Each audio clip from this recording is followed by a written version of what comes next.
Olá, eu sou a professora doutora Raquel Ruiz, do Bunda na Cadeira e Sem Enrolação. Hoje, dando continuidade à nossa Lei de Diretrizes e Bases da Educação Nacional 9394 de 1996, dos artigos 19 ao 26. Bora estudar! Seja bem-vindo! Artigo 19. As instituições de ensino dos diferentes níveis classificam-se nas seguintes categorias administrativas. Gente, nós vamos falar então de instituições de ensino dos diferentes níveis, tá? E quais são as suas categorias administrativas?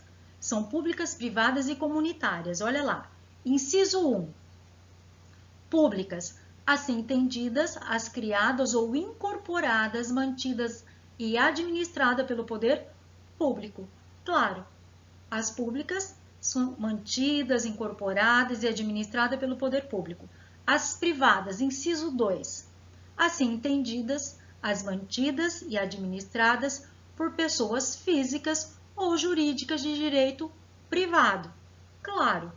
E inciso 3, as comunitárias na forma da lei. Olha, é mais recente, está um pouco diferente da Constituição. Lembra? A Constituição ela ainda vai falar nas confessionais, nas filantrópicas, né, e nas comunitárias, como estava na LDB. A LDB mudou, foi revogado. Então, cuidado com esse artigo 19, tá? Vamos lê-lo de novo para a gente gravar? Porque é assim que eu estudo a lei, indo e vindo. Artigo 19. As instituições de ensino dos diferentes níveis classificam-se nas seguintes categorias administrativas. Inciso 1. Públicas, assim entendidas as criadas ou incorporadas, mantidas e administradas pelo poder público. Inciso 2.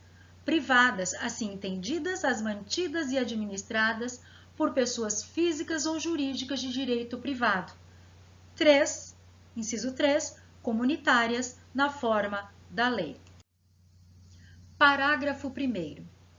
As instituições de ensino a que se refere os incisos 2 e 3, ou seja, as comunitárias e as privadas, do caput deste artigo, podem qualificar-se como confessionais, atendidas à orientação confessional e à ideologia específicas. Ô professora, por que a pública não? Porque o Estado é laico. O que é isso, professora? Ser laico é não professar nenhuma fé, tá? O Estado, ele é laico, ele não professa nenhuma fé. Por isso que não pode. Parágrafo 2º. As instituições de ensino a que se refere os incisos 2 e 3 do caput deste artigo podem ser certificadas como filantrópicas, na forma da lei. Então, lá no parágrafo 1º fala que as comunitárias e as privadas podem também se qualificar como confessional, ou seja, ela pode proferir uma fé, por exemplo, a escola São José, a escola São Judas Tadeu, pode, desde que seja privada, né? E só vai poder receber dinheiro público se não tiver fins lucrativos e na forma da lei. E elas também podem ser qualificadas, certificadas como filantrópicas. É o que esses dois parágrafos estão nos colocando. O artigo 20 ele foi, gente, completamente revogado, tá? Da LDB. Título 5. Dos níveis e das modalidades de educação e ensino. Capítulo 1. Da composição dos níveis escolares. Artigo 21. A educação escolar compõe-se de, inciso 1, educação básica, formada pela educação infantil, ensino fundamental e médio. E inciso 2, educação superior. Nós só temos esses dois tipos, né, de educação escolar, que é a educação básica e a educação superior. Inclusive, na aula passada, nós fizemos um exercício a respeito desse artigo. Continuando. Capítulo 2 da Educação Básica, seção 1 das disposições gerais. Artigo 22. A educação básica Gente, sempre lembrando, se é básica, vale para o ensino infantil, fundamental e médio. Tem por finalidades desenvolver o educando, assegurar-lhe a formação comum indispensável para o exercício da cidadania e fornecer-lhe meios para progredir no trabalho e em estudos posteriores. Gente, essa é a finalidade da educação básica. Desenvolver o educando, assegurar a formação comum, tá? Para quê? Para o exercício da cidadania e ele ter meios de progredir no trabalho e em estudos posteriores. Artigo 23.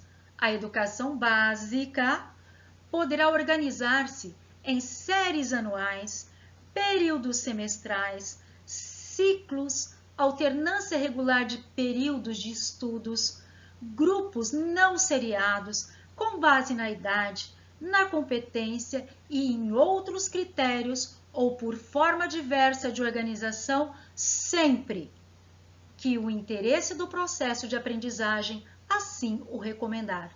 Gente, esse artigo é o que deu a flexibilização da LDB 9394 de 96. Ou seja, ela é extremamente flexível nessa organização, para que todos possam ter acesso, para que possa ter uma melhor aprendizagem. Nós podemos nos organizar das diversas formas. E além dessas, olha lá,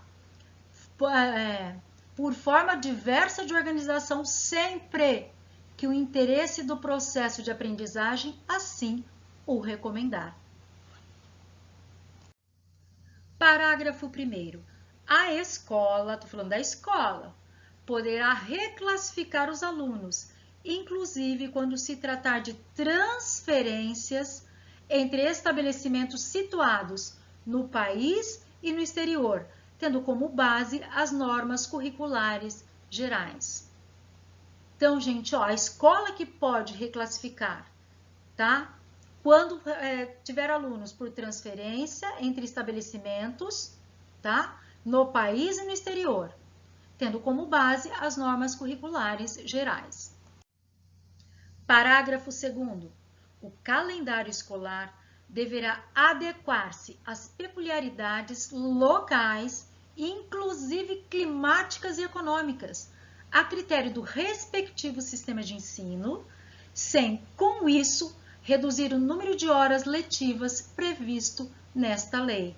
Gente, pode, eu não posso ter menos que 200 dias, né, de efetivo trabalho escolar e menos que 800 horas. Não posso, mas eu posso me organizar, por exemplo, as minhas férias pode ser em março, ela pode ser em novembro, eu posso adequar com as peculiaridades locais, desde que não seja reduzido o número de horas letivas. Artigo 24, vou chamar uma atenção aqui para você. Ele começa assim, ó, a educação básica, nos níveis fundamental e médio, vai falar só do ensino fundamental e médio, aqui não entra educação infantil.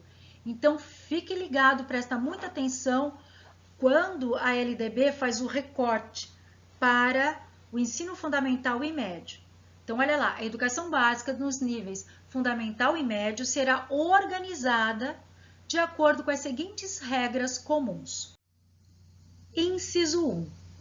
A carga horária mínima anual será de 800 horas para o ensino fundamental e para o ensino médio, distribuídas por um mínimo de 200 dias de efetivo trabalho escolar, excluído o tempo reservado para os exames finais, quando houver. Gente, aquele momento de exames finais, das provas finais, né, que fica em exame, não entra nesses 200 dias de efetivo trabalho escolar, nem nas 800 horas.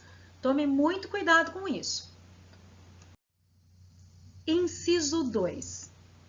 Lembrando que eu estou falando do ensino fundamental e do ensino médio.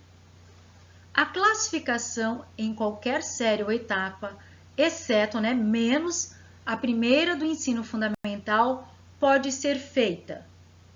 Primeira coisa que eu quero falar aqui, ó, por que a primeira do ensino fundamental? Gente, porque está vindo da educação infantil, né? Primeiro ano. E como é que essa classificação? Até fiz uma colinha. Como que ela acontece? Como que ela pode ser feita? Ela pode ser feita por promoção, por transferência, independentemente de escolarização anterior. Então, nós vamos ver agora o que é cada um dessas, tá? Cada um deles. A linha A, por promoção, para alunos que cursaram com aproveitamento à série ou fase anterior na própria escola. Pô, cursei tudo tranquilo, tive aproveitamento, tá tudo certo, né? B, por transferência para candidatos procedentes de outra escola. Tranquilo. É uma forma de classificação, tá? Como que pode acontecer a classificação? C, independentemente de escolarização anterior, mediante avaliação feita pela escola, que define o grau de desenvolvimento e experiência do candidato e permita sua inscrição na série ou etapa adequada, conforme regulamentação do respectivo sistema de ensino. Lembra que eu sempre falo, qualquer pessoa pode chegar na minha escola, bater na porta? Pode. Aí ele vai fazer uma avaliação de competência, em que ele faz essa provinha, aí é analisado, aí ele vai ser classificado, né, para etapa ou para a série adequada, ou não. Aí depois nós temos aí que correr atrás do prejuízo. Mas esses são os tipos de classificação que acontece para o ensino fundamental e para o ensino médio. Inciso 3. Nos estabelecimentos que adotam a progressão regular por série, o regimento escolar pode admitir forma de progressão parcial, desde que, preservada a sequência do currículo, observadas as normas do respectivo sistema de ensino. Gente, o que está falando isso daqui? Olha, o menino foi lá, reprovou, ele vai passar de ano, mas ele vai ficar retido naquela disciplina que ele não passou, ou seja, uma progressão parcial, tá? Inciso 4. Poderão organizar-se em classes ou turmas com alunos de séries distintas, com os níveis equivalentes de adiantamento na matéria para o ensino de línguas estrangeiras, artes ou outros componentes curriculares. Olha então também um outro tipo de organização para o ensino fundamental e o médio. Pode se organizar em classes ou turmas com alunos de séries distintas, com níveis equivalentes de adiantamento na matéria para o ensino de línguas estrangeiras, artes ou outros componentes curriculares. É uma lei bastante flexível. Inciso 5. A verificação do rendimento escolar observará os seguintes critérios. A linha A. A avaliação contínua e cumulativa do desempenho do aluno, com prevalência dos aspectos qualitativos sobre os quantitativos e dos resultados ao longo do período, sobre os de eventuais provas finais. Gente, nós estamos cansados de ouvir isso. Nós vamos ver aí também os livros, né, as avaliações, e é essa a ideia, avaliação contínua e cumulativa do desempenho do aluno, em que tem que se prevalecer o quê? O aspecto da qualidade da aprendizagem dele, o quanto ele progrediu, e dos resultados, né, ao longo do período, durante o período, como é que ele desenvolveu, como é que ele cresceu sobre as eventuais provas finais. Porque aquela prova final, aquela avaliação estanque ali lá do final, não é um retrato, né, assim, mais daquele momento, mas não do progresso dele durante todo o período. Precisa ser considerado mesmo. A linha B, possibilidade de aceleração de estudos para alunos com atraso escolar. A linha C, possibilidade de avanço nos cursos e nas séries mediante verificação do aprendizado. Claro, né, gente? Aprendi, fiz tudo direitinho, vou ter o quê? Avanço, com certeza. A linha D, aproveitamento de estudos concluídos com êxito. Sim, né? Se eu fiz algum estudo, uma disciplina de matemática e ela foi bem sucedida, posso ter um aproveitamento. A linha C, obrigatoriedade de estudos de recuperação, de preferência paralelos. Olha como está na LDB. Como precisa acontecer essa recuperação para o ensino fundamental e médio. Obrigatoriedade de estudos de recuperação, de preferência paralelos ao período letivo, para os casos de baixo rendimento escolar, a serem disciplinados pelas instituições de ensino em seus regimentos. Ou seja, se o aluno estuda de manhã e ele precisa de recuperação, é para ele ir à tarde e vice-versa, tá? Presta atenção. Inciso 5. O controle de frequência fica a cargo da escola, conforme o disposto no seu regimento e nas normas do respectivo sistema de ensino. Exigida a frequência mínima de 75% do total de horas letivas para aprovação. Gente, eu estou falando do ensino fundamental e médio. Lembra que eu disse para vocês que ele tem que ter no mínimo 75% de presença? E no caso ele pode faltar 25%, se esse for o caso. Porém, olha lá, o controle da frequência fica a cargo da escola. Se a escola, junto, né, com o seu sistema de ensino, supervisor, o conselho de escola, decidirem que a frequência tem que ser 80%, 85%, pode. Pode, porque o mínimo é 75%. Mas eu posso subir isso, exigir mais frequência, posso. E nesse caso aqui, quando que eu aviso o estabelecimento de ensino, aviso o conselho tutelar em relação às faltas? Vocês lembram do artigo 12? 1, 2, 3, 4, lembrou? Quando chegar a 30% do percentual permitido em lei em relação à falta. Ou seja, quando chegar a 30% dos 25% do mínimo que pode faltar, o estabelecimento de ensino avisa o conselho tutelar. Lembraram? Inciso 7. Cabe a cada instituição de ensino expedir históricos escolares, declarações de conclusão de séries e diplomas ou certificados de conclusão de cursos, com as especificações cabíveis. Tá? Então, é a instituição de ensino que faz esse histórico, é lá a escola que faz isso. Parágrafo 1º. A carga horária mínima anual de que trata o inciso 1, que vai falar das 800 horas, tá? Eu fiz a colinha aí, do CAPT, deverá ser ampliada de forma progressiva no ensino médio para 1.400 horas, devendo os sistemas de ensino oferecer no prazo máximo de 5 anos pelo menos 1.000 horas anuais de carga horária a partir de 2 de março de 2017. Então, para o ensino médio, vai ter já é para ter acontecido, né? Uma progressiva, o quê?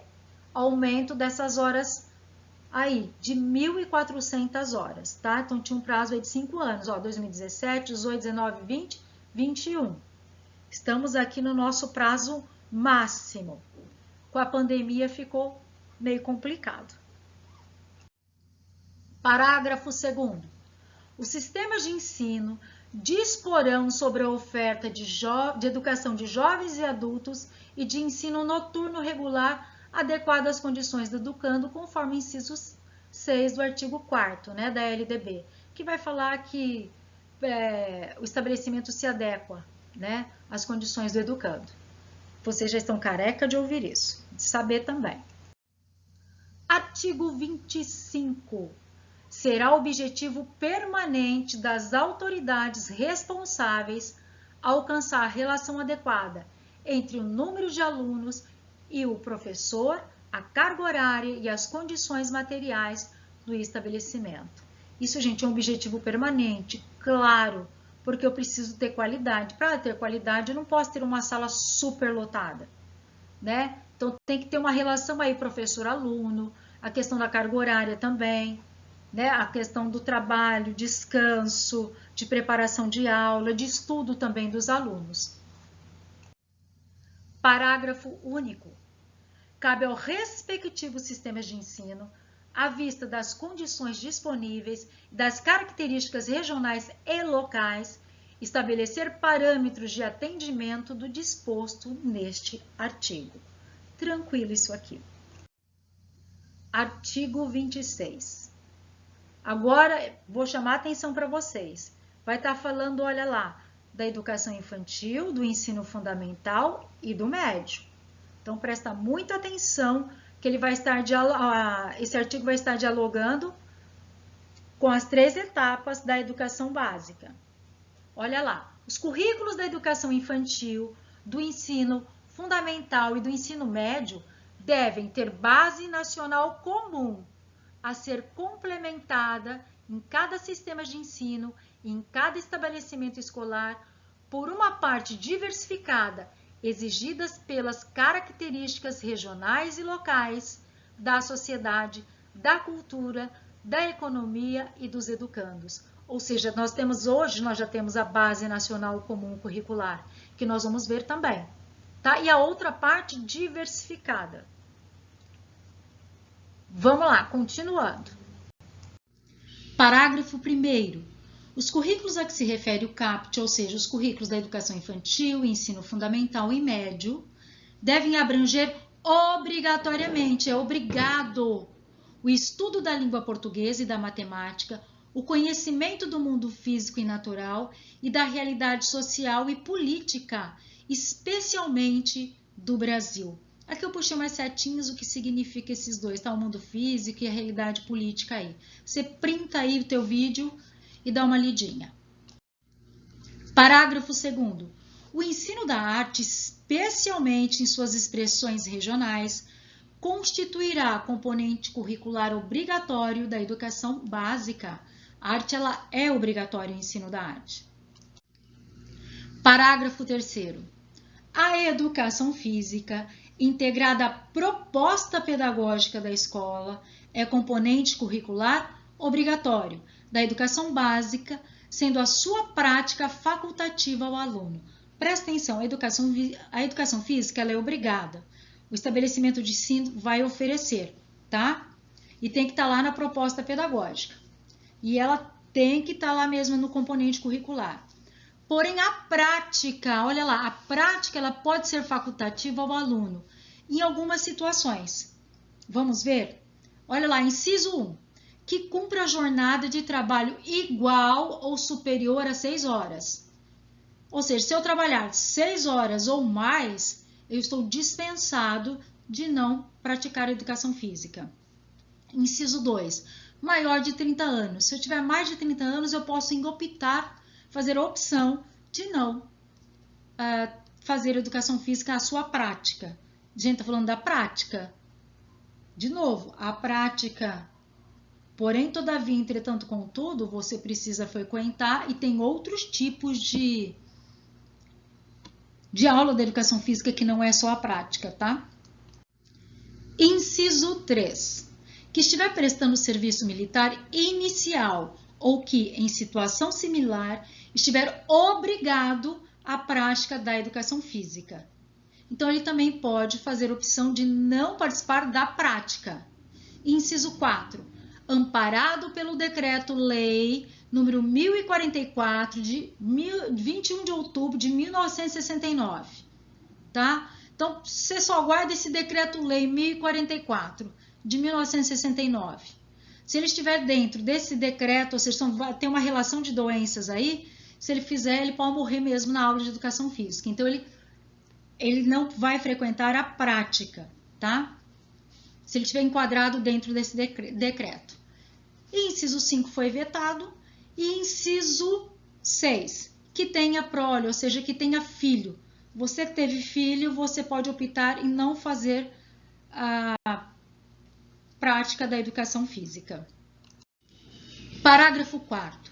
O ensino da história do Brasil levará em conta as contribuições das diferentes culturas e etnias para a formação do povo brasileiro, especialmente das matrizes indígena, africana e europeia. Gente, presta atenção nesse parágrafo porque eles gostam de perguntar, tá? Parágrafo 5º. No currículo do ensino fundamental, agora ele está falando do ensino fundamental. Ele está especificando, presta atenção. Eu estou num artigo que fala da educação infantil, fundamental e médio, mas no parágrafo 5º, especificamente, ele está falando do ensino fundamental. Então, no currículo do ensino fundamental, a partir do 6º ano, será ofertada a língua inglesa. Parágrafo 6º. As artes visuais, a dança, a música e o teatro são as linguagens que constituirão o componente curricular de que trata o parágrafo 2º deste artigo. O parágrafo 2º fala que a arte, o ensino da arte é obrigatório, então ele está falando da arte, do ensino da arte. Parágrafo 6º. A integralização curricular poderá incluir, a critério dos sistemas de ensino, projetos e pesquisas envolvendo os temas transversais de que trata o CAPT. Ou seja, lá na educação infantil, fundamental e média, eu posso trabalhar o quê? Temas transversais, né? Meio ambiente, questão sexual, tem vários temas transversais aí, que eu não quero tratar aqui agora, quero tratar em outro momento. Parágrafo 8º. A exibição de filmes de produção nacional constituirá componente curricular complementar. É um componente curricular complementar, integrado à proposta pedagógica da escola, sendo a sua exibição obrigatória por, no mínimo, 2 horas mensais. Então, filme de produção nacional. Ele é um componente curricular complementar que vai ter que estar lá na proposta pedagógica da escola e a sua exibição ela é obrigatória pelo menos 2 horas mensais. Pessoal, no dia 10, agora de junho, esse parágrafo 9º do artigo 26 sofreu uma nova redação, ele teve uma nova redação, por isso eu estou gravando de novo. Agora, a redação de 2014, ela foi revogada, não vale mais, tá? Agora nós temos uma nova redação. Professora, e o meu edital, como que vai acontecer? O que vai acontecer? Se a tua prova, se seu edital foi anterior a essa publicação, está valendo 2014. Se foi após a publicação, que foi dia 10 agora de junho, está valendo a nova redação, tá? Então, vamos lá aprender. Parágrafo 9º. Conteúdos relativos aos direitos humanos e à prevenção de todas as formas de violência contra a criança, o adolescente e a mulher serão incluídos como temas transversais nos currículos de que trata o CAPT deste artigo, observadas as diretrizes da legislação correspondente e a produção e distribuição de material didático adequado a cada nível de ensino. O que eles mudaram?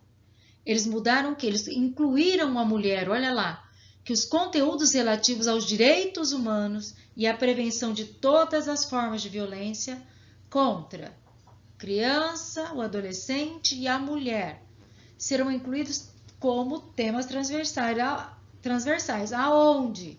Nos currículos de que trata o CAPT desse artigo. Quais são os currículos? Gente, educação básica, educação infantil, fundamental e médio. Observadas as diretrizes da legislação correspondente e a produção e distribuição de material didático adequado a cada nível de ensino. Ou seja, além de observar a legislação correspondente, a produção e a distribuição desse material com esses assuntos deverá ser adequado para cada nível de ensino. Lá para os anos iniciais do ensino fundamental, de forma adequada, para a criança de forma adequada e para o adulto e para o adolescente também. Então, pessoal, gravem, leiam de novo, porque é novo e acabou de sair do forno. Parágrafo 9º.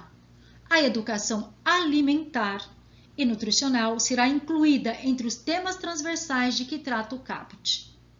Então, eu achei excelente também tratar a questão alimentar e nutricional.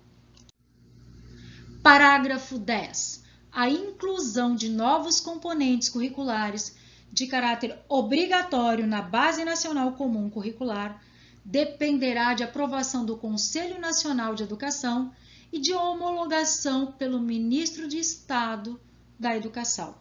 Então, novos componentes curriculares, que sejam obrigatórios na BNCC, vai ter que ter aprovação do Conselho Nacional de Educação e tem que ser homologado pelo Ministro de Estado da Educação. Gente, e mais um Bunda na Cadeira acabando. Vai lá, se inscreva, clica no sininho, porque toda semana você vai ter matéria gratuita, conteúdos gratuitos para te ajudar a passar no seu concurso. Um beijo, até mais!